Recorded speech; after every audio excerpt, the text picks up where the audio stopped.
Hi, I'm Phil Hazelhurst, and welcome to another episode of In the Loop, the podcast series from LoopNet, where we look behind the scenes of the world's commercial real estate, the people, ideas, and stories that make the industry tick. Well, today we're in a very special place at the landmark Chrysler Building in New York City, and we are here to meet with Michelle Beganskas Khan, who is the Director of Workplace Strategy at Ted Moodis Associates. Michelle has developed expertise in biophilic design and wellness, and we're going to have a great conversation with her about how those principles are being integrated into the modern office environment. So let's head in and meet with Michelle now.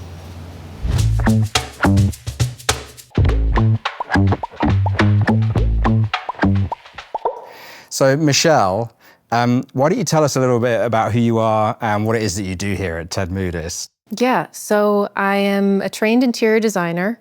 I went to school, I got my bachelor's in interior design, but I've always also had a bit of a love of science and nature and the environment. So I ended up staying in school, came to work at TMA, actually started as a designer, went to school at night for my master's in sustainable interior environments. So that kind of split in my brain between design and science and research has kind of led me to evolve out of a role in design and kind of purely into this world of workplace strategy, which is still design adjacent, I say, because I still do love design, but it's a little bit more focused in the data behind the design. And so that's really what my team focuses on here is collecting data, whether that be industry data, best practices, or, engaging with the employees of our clients, gathering information about how they work.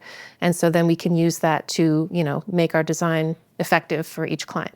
And so for people in our audience who aren't familiar with Ted Moodis, tell us a little bit about the firm and the kind of work that you all do here. Yeah, so we are an interior design firm, primarily interior design and architecture.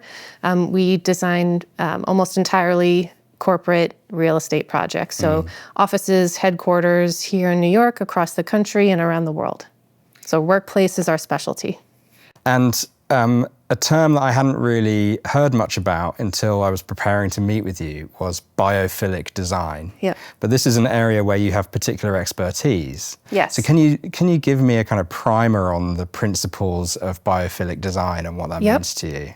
When I was going to school, getting my master's in sustainable interior design, one thing that always stood out to me was that a lot of sustainable buildings, you can't always tell they're sustainable by looking at them. So biophilic design to me was kind of the visual representation of sustainability or sustainable values. So biophilic design really stems from biophilia, which means love of life. And it states that humans have an inborn need to connect with nature. It's kind of a unifier among all humans. We need to connect with nature, and it's really critical to our health and well-being. So the benefits of biophilia in the workplace can be, decreased stress and irritability, greater ability to concentrate. Even, buildings that integrate biophilic design and have great daylight in their spaces can even see higher rent premiums. They can ask for those spaces. So there's a lot of benefits to biophilia and connection with nature. So two of the main theories behind these health benefits for humans from connecting with nature, one of them is nature restoration theory. So really what that says is that nature is therapeutic in terms of reducing our stress and anxiety. And so this was studied by measuring brain activity of the participants of the study while viewing scenes of nature or viewing urban scenes. And what they found was the participants who were viewing scenes of nature, they saw increased alpha wave activity in their brain. And alpha waves boost our serotonin, they can boost our creativity, they can make us happier. Alpha waves are also produced when you meditate or when you exercise. So what they found is that they're also produced when you're even just looking at images of nature. So first theory being that nature calms us. The second theory is called attention restoration theory, which says not only can nature calm us, and not only is it therapeutic, but it can also improve our ability to concentrate, reduce our mental fatigue, and also help us recover from mental fatigue. So this found that nature does this by providing what's called, quote, soft fascination. So things like clouds moving in the sky, it's kind of natural variability of nature and the subtle movements, looking up through the trees at the sky, even rain patterns, snow patterns, fire. People can look and stare at fireplaces for hours, right? Absolutely. It's nature's ability to hold our attention, and we are able to focus on something effortlessly. So it allows us to, it holds our focus and kind of allows our brains to release maybe negative stress or anxiety. So those are the two main theories and why biophilia, is important to consider for this general movement that we're seeing towards human health and wellness and well-being. And so biophilic design essentially takes those theories of biophilia and translates them to the built environment. And why do you think that this movement has found its time now? Like, what's going on in the world of the built environment to make this the moment for biophilia? The moment for this movement towards general well-being in the world of commercial real estate, short answer is the pandemic. Right. So things like air quality and our overall health, there have been industry professionals and people who are involved with the design and the engineering of buildings have, been talking about how we can make buildings more sustainable and more healthy for its occupants for years. But what changed in the pandemic was that now this wasn't just the industry professionals talking about it, it was everyone. It's on the news, people are learning about, oh my gosh, my office might be making me sick. So it became this public knowledge that our built environment can impact our health and well-being. LEED and WELL, these building certifications that promote sustainability and human health and well-being have been around for years. But now that this is more of a public topic of understanding, we're seeing employees are now looking for this in the offices and the jobs that they're seeking. There's an expectation that your workplace, being that's where you spend most of your waking hours, if you're an office worker, that it's going to support your health and well-being. So if we take a step back, you were telling me earlier that you've been in this particular space in the Chrysler building for nearly a year. Is that right? Yes. So tell me about this space, because from where I'm sitting, it's spectacular. So this space was a long process, a labor of love. Before we moved into the Chrysler building, we were in an office space that we had been in for 18 years. And so it was time for us to be able to showcase our creativity and really do for ourselves what we do for our clients, which is creating an innovative workplace that supports health and well-being. So it started about 2 years ago with my team leading engagements with staff, figuring out what was important to them, what kind of spaces they would want to see, how do the teams work together so we can figure out how to, make this space functional for everyone. Then it went through, the designers took over from there, and I can't take any credit for how beautiful it is. But it's a space that has a lot of principles of biophilic design integrated. Something that I like to say when I talk about biophilic design with some of our clients is it's more than just plants. Right. So we didn't really talk about how biophilic design is implemented. So maybe I can give you a little... Absolutely. Okay, so... Please do, yeah. As far as interior designers are concerned, we start with a building, right? And we're working within an existing building. So the first thing that we like to do is look at what are inherent building features that can contribute to a biophilic design. So where's the best daylight? Where are the best views? And how can we strategically lay out the space to make the most use of those, allow the most people to experience that? And then when it comes to the design, the designer is in, full control. So how can we bring in literal nature into the space? We be inspired by the aesthetics in a literal way. You see wood flooring, you see lots of different textures of stone, wool carpets, even this one has a bit of a live edge. So those are some literal ways we integrate nature. I even mentioned that next is representational. So the pattern, the colors, even some of the color palettes can be inspired by nature. Circadian lighting, we included it in a couple different spaces, color temperature changing lighting. So there's ways that we can bring in nature literally. Plants is one of them, but also representationally. Then there are experiences of nature. So these are things, like a sense of mystery, a sense of serendipity, a sense of awe and beauty. There's also this theory that we consider in almost every project. It's probably one of the most relevant to workplace design and kind of where the world of workplace is going, and it's this idea of prospect and refuge. Prospect and refuge theory basically is saying that we as humans are most comfortable when we have simultaneous prospect and refuge. So prospect, the ability to see out to our surroundings, and refuge, the ability to feel safe. So is that basically sitting in a cave looking out? Essentially, on the I mean, this is landscape? sometimes also called the Savannah hypothesis. So Right. yeah, based on, I can see Yes. who I need to, Yeah. what I need to hunt, but nothing is going to nothing's attack me from behind behind. me, yeah. Right. But there's also theories that say this is more psychological. So I'm not going to get into why that makes us feel comfortable, but it does. Yeah. And so, it's like people watching. You want to see without being seen. Yes. Or, the corner booth in a restaurant, right? You can see it's a sought after table. You can see the activity of the restaurant, who's approaching you, but that booth in that corner location give you a sense of security and comfort. Many of the concepts that you're talking about are, I suppose I would characterize them as being organic, serendipity, nature, these kinds of concepts. But the reality of the built environment is that it's inorganic.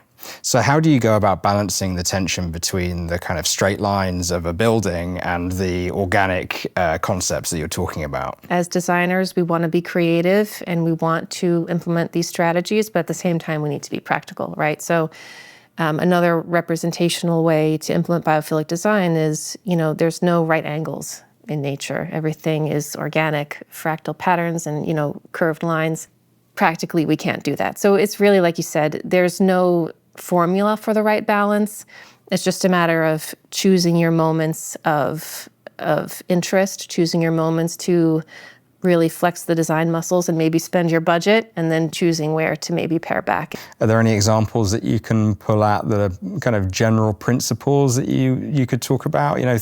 Trends in recent projects where you're seeing, new considerations come into the forefront? So we recently actually just put out our 2025 workplace report, where we are looking at trends and insights and benchmarking metrics really post-pandemic. I'll highlight maybe a few of those best practices findings. So the first thing that we need to speak with all of our clients about is the rise of hybrid work models and how people working from home and working from the office, how that really changed what the purpose of the office is. The office is no longer the only place people can get work done. I mean, some clients were doing remote working before the pandemic, but still, this has become, again, commonplace. Second is this idea of flexibility and adaptability, both in the space. When we walk around, I can talk about this flexible boardroom behind us and how the walls can move and the furniture is movable. So this idea of flexibility of spaces that serve multiple uses, but also flexibility of where work gets done, even when you're in the office. And this also relates to well-being, giving employees the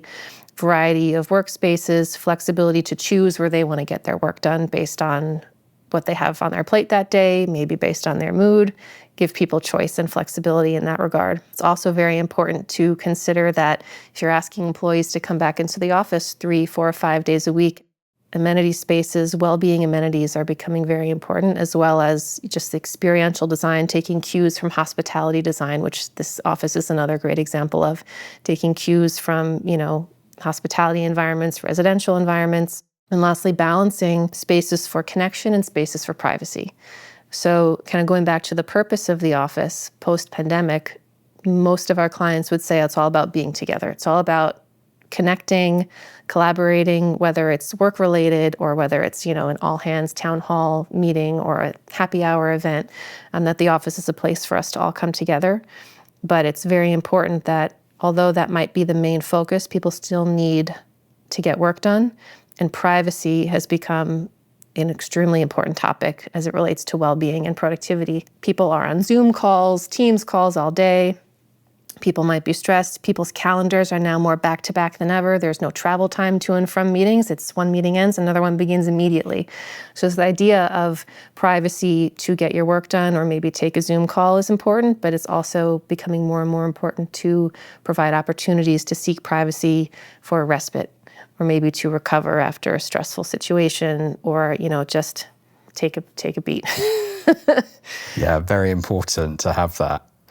To what extent are your clients receptive to these new ideas, and how much of your role is in education of your clients about some of these new concepts? Yes, so I'd say they're very receptive, especially if we get this data directly from their employees. But sometimes we're involved in a project and we're not directly engaging with staff. Maybe our client has an in-house design team or workplace team, and so they're providing us with some of the basic programmatic information, but we are also just here as a resource for our clients and our studios as well internally.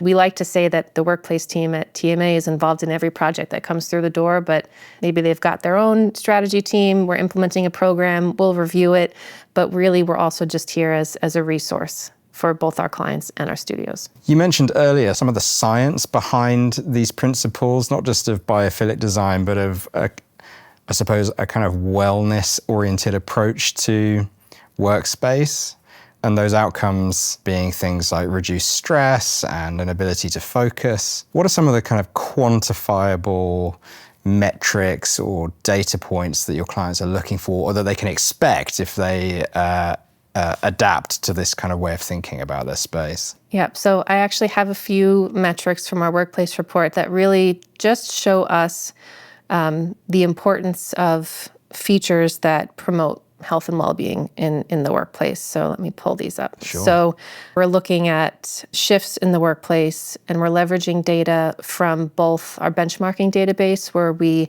track the metrics of our top completed projects, but we're also looking at survey data from workplace strategy surveys that would be maybe deployed to our clients' employees before we even design the space. So we're really focusing in those surveys about what's their current experience and what can we improve, and also data from post-occupancy surveys, which is after they move in, what's some of the feedback. So the first is we found among the top concerns for productivity are a lack of space to reset or recharge, lack of privacy, and difficulty to concentrate due to acoustic distractions.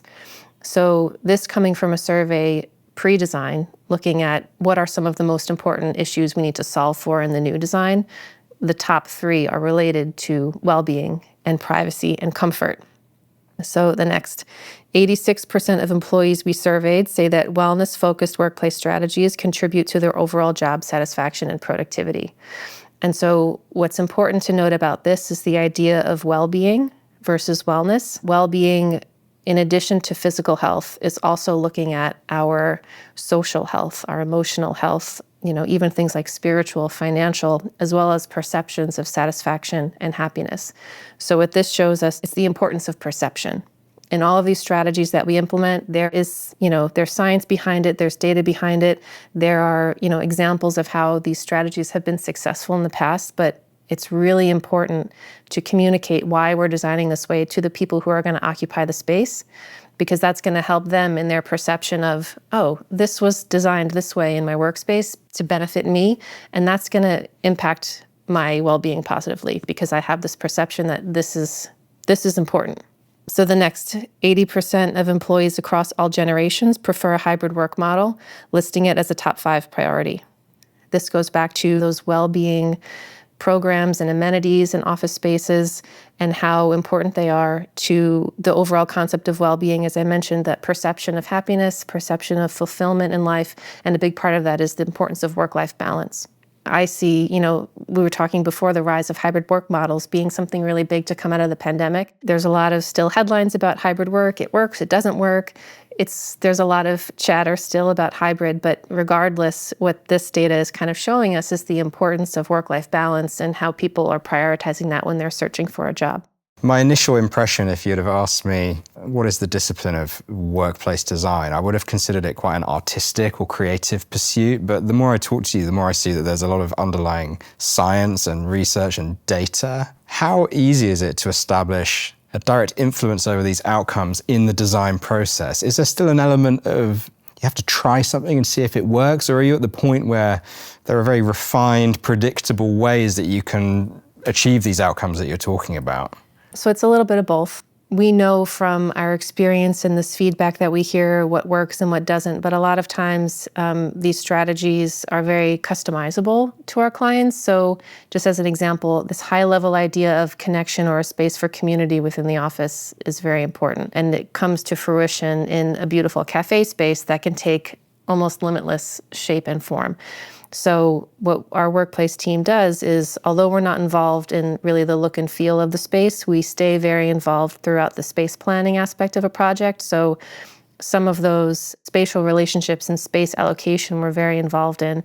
So that's how we can kind of stay involved in the design process to make sure that the data that we find from engaging with our clients is being utilized and is being implemented.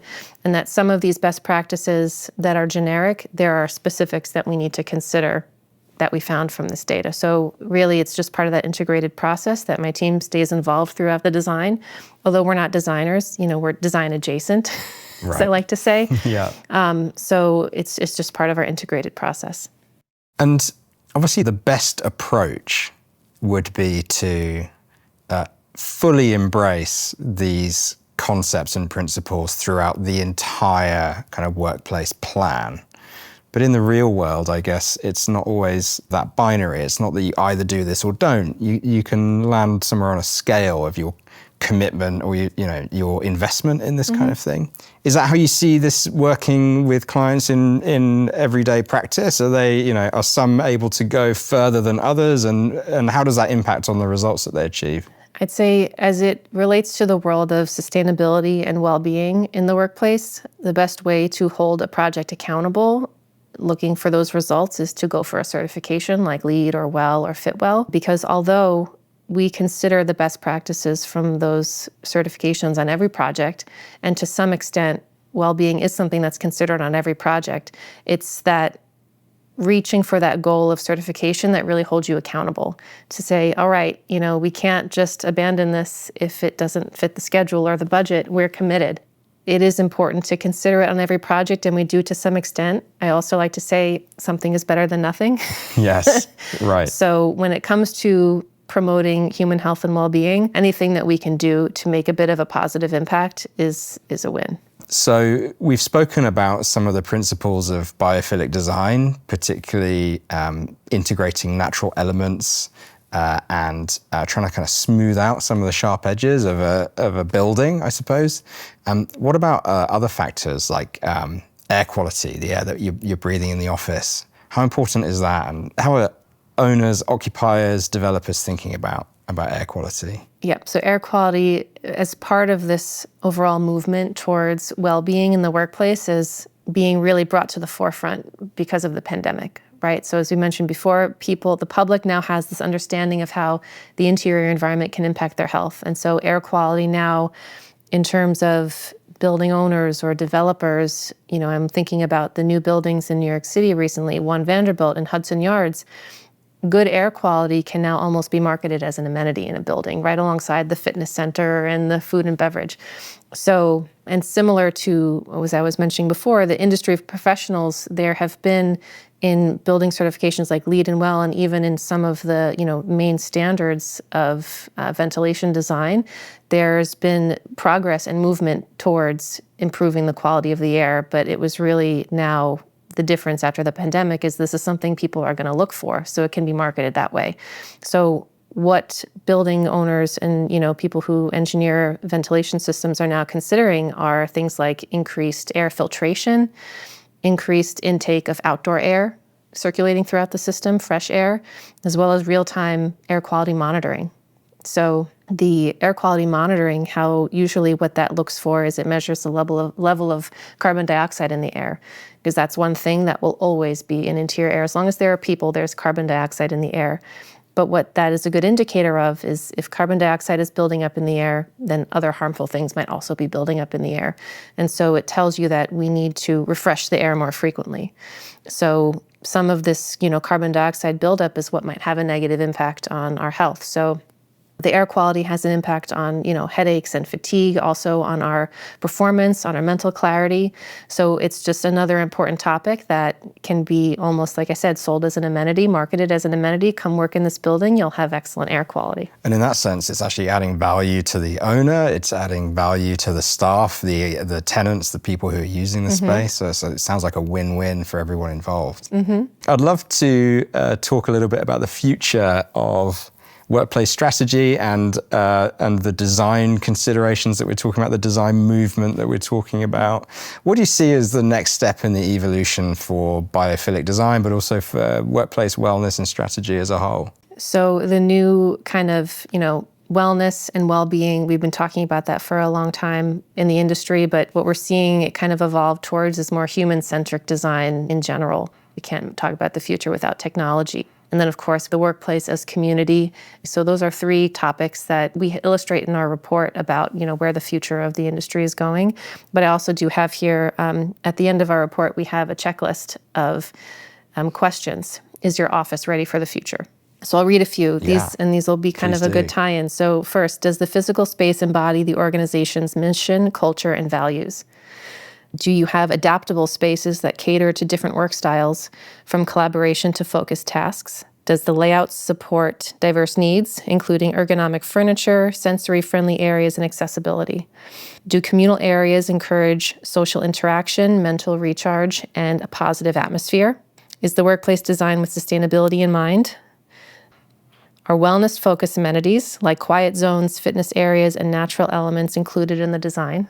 Are technologies in place to monitor and optimize space usage in real time? And lastly, is there a system for gathering and implementing employee feedback to continually improve the workplace experience? This report is available to anyone who wants to access it, is that right? Yes, it's on our website. Great. Well, I strongly recommend that our audience goes and checks it out. Great. My expectation is that you will score 100% on that checklist, Yeah, right? I hope so, yeah. So, Michelle, something I'm doing in this series is I'm asking every guest the same 3 quickfire questions, just as a way of getting to know them a bit better and seeing what they think about different things. The first question is, what's your favorite city or built place on the planet? I mean, I'm a New Yorker through and through, so it's going to be New York City. And why is it? What is special about New York to you? To me, it's the combination of what I love to do, design, but also, family. I'm deeply rooted here. And if anything, what would you do to improve New York City? Oh, I mean, every day you go and see there's more green space added. So that's what I'm all about. So I'm all for more green space. Excellent. Well, I want to say thank you very much, Michelle, for your time today. Really appreciate your insights, your expertise, and also giving us a chance to explore this wonderful space in this incredible building. Thank you very much for that. Great, thank you. That's everything for today on the In the Loop podcast. Again, a big thank you to Michelle Beganskas Khan from Ted Moodis Associates for joining us today and exploring these fascinating topics. And we will be back next time with more from In the Loop. So thank you for joining us. Michelle, thanks very much. It was great to meet with you. Great to meet you. We don't want you to miss an episode, so don't forget to subscribe to our YouTube channel or follow In the Loop on Apple Podcasts, Spotify, or wherever else you listen to your podcasts. And while you're there, leave us a review and a rating, and don't forget to recommend the show to a fellow commercial real estate geek.